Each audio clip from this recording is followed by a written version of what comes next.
Hello friends, welcome to you on behalf of Artist Home. The most important step in learning figure drawing is observation. At first, you need to carefully notice how the hands, legs, and face are positioned, whether standing or sitting. The most important step in figure drawing is observation. If you want to draw a person, first carefully notice how the hands, legs, and face are positioned. Is the person standing or sitting? Where is the body weight going? These small observations will make your drawing more natural and realistic, so remember, the very first step is always to observe carefully. Friends, Artist Home is always here to guide you and to make your learning easier. Our goal is to teach you figure drawing in the simplest possible way. At Artist Home, we believe that everyone can draw.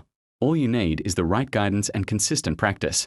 So, if you are a beginner, don't be afraid. Artist Home will show you step by step how to draw the human figure properly.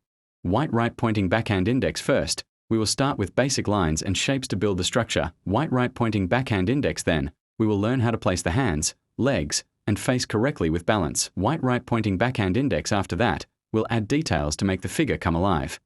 This way, Artist Home will make figure drawing very easy for you. Artist Home always encourages you to draw with confidence and never fear mistakes, because every mistake opens a new door to learning. Remember, Artist Home is for you. A beautiful family of people who love art, so stay with us, because many more important videos and tips are coming soon, only on Artist Home.